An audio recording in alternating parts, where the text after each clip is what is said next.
안녕하세요. 오늘은 조금 방식을 바꿔서 이렇게 아주 간단하게 PPT로 핵심 문장만 띄워놓고 해보려 합니다.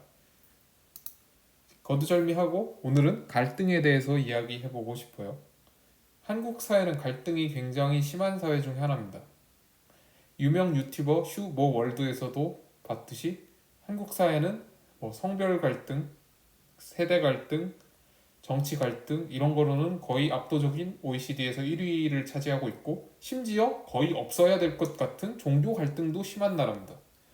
되게 신기한 일이죠. 왜 그렇다면 이 나라에서 갈등이 왜 그렇게 심하게 벌어지고 있을까? 저는 그 원인은 한국 사회에서 갈등이 잘 해결되지 않기 때문이라고 생각합니다. 한국 사회에서는 갈등이 발생하면 그것을 잘 해결하지 않기 때문에 심하게 나타난다고 생각을 해요. 그렇다면 왜 한국 사회에서 갈등은 잘 해결되지 않는가? 제 생각은 한국 사회는 갈등을 너무 두려워하기 때문에 제대로 해결하지 못한다고 생각합니다. 어렸을 때부터 여러분들이 좀 알고 있겠지만 한국에서는 갈등을 일으키는 것을 굉장히 금기시해요. 초등학교 때부터 학생이 둘이 싸우면 얘네 둘이 왜 싸웠는지, 무슨 잘못을 했는지 원인 분석은 하지 않고 일단 싸웠다는 이유로 둘 다 처벌부터 합니다. 그리고 나서 에이 둘이 화해하지 그러냐 이런 식으로 잘잘못을 따지지 않고 그냥 뭉개고 지나가는 경우가 대부분이에요. 비록 초등학생이 싸우는 이유야 어른들의 입장에서 보면은 다 시덥잖은 이유겠죠. 하지만 어렸을 때부터 이렇게 갈등을 해결하는 방법을 전혀 배우지 않는다는 것은 전 굉장히 안 좋다고 생각을 합니다. 어렸을 때 어떤 경험을 하느냐가 사람에게 중요하다고 저는 생각을 해서 그래요. 이렇게 한국에서는 갈등을 일으키면 무조건 처벌하는 버릇이 있기 때문에 그게 정의롭게 해결된다는 믿음이 어렸을 때부터 없습니다.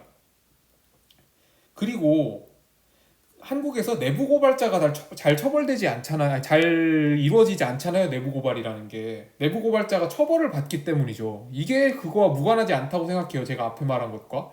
일단 문제를 일으켰다는 이유로 미움부터 받고 시작하기 때문에 내부 고발을 하기가 쉽지 않은 겁니다. 내부 고발 자체가 옳은지 안 옳은지를 따지는 게 아니라 야 쟤는 상급자를 일러 바치네? 아 참 쟤는 안 좋은 놈이든가 보다 이런 식으로 먼저 생각을 하고 들어가기 때문에 내부 고발을 하기가 쉽지 않은 거예요. 그럼 문제가 해결되기가 쉽지가 않습니다.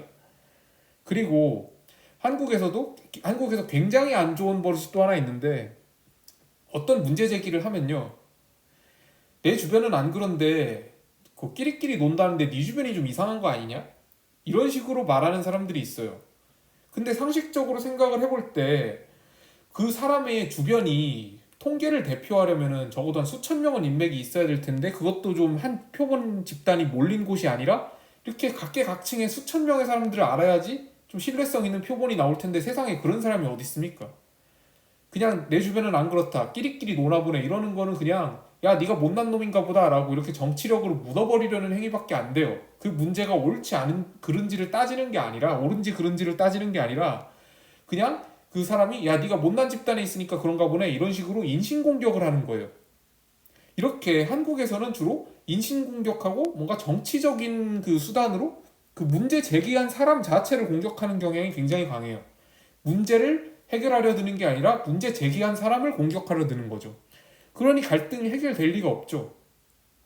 그래서 한국 사회에서 갈등이 잘 해결되지 않는 게 어떤 문제점을 낳냐면 저는 마녀사냥, 사회의 분열, 파벌주의 뭐 이렇게 크게 세 개로 나눌 수 있다고 생각을 해요.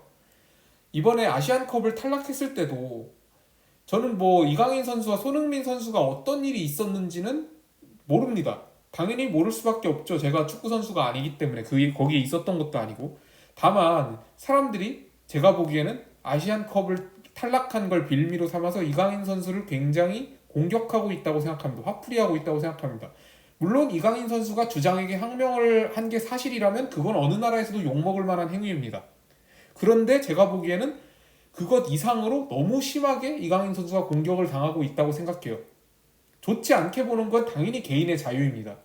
하지만 제가 보기에는 거의 이거는 마녀사냥 수준인 것 같아요. 물론 저와 생각이 다를 수 있겠죠. 존중합니다. 하지만 제가 보기에는 그 잘못 이상으로 너무 화풀이 대상이 되고 있다고 생각을 해서 그렇습니다.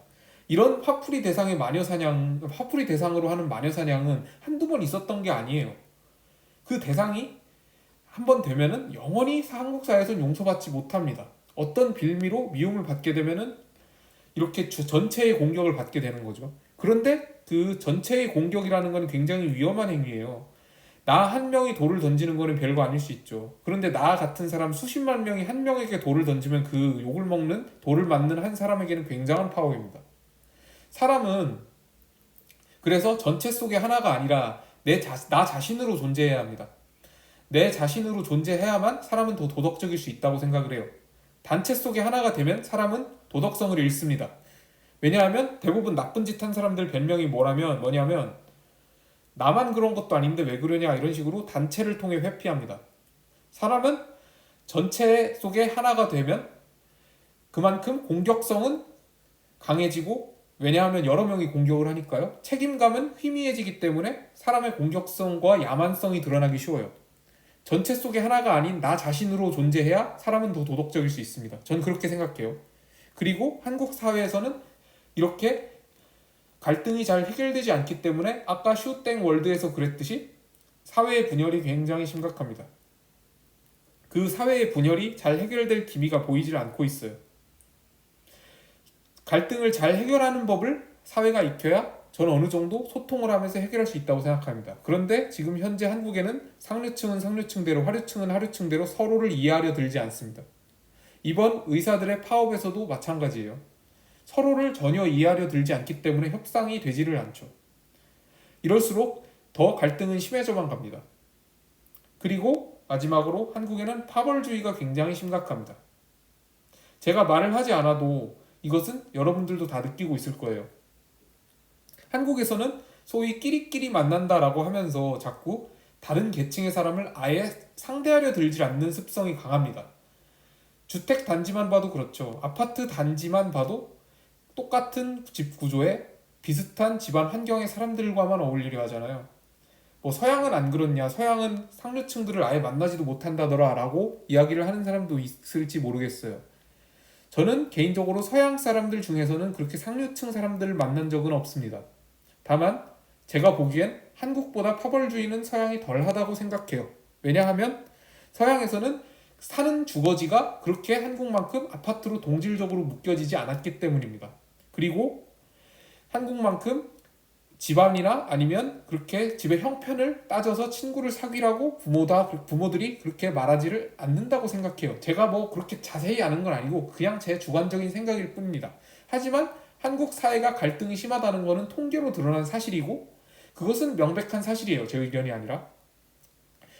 그렇기 때문에 제가 보기에는 한국 사회에서 이런 문제점들의 원인을 분석하는 행위는 굉장히 중요하다고 생각을 해요. 제 원인 분석은 다음과 같습니다. 여러분들의 생각은 다를 수 있겠죠?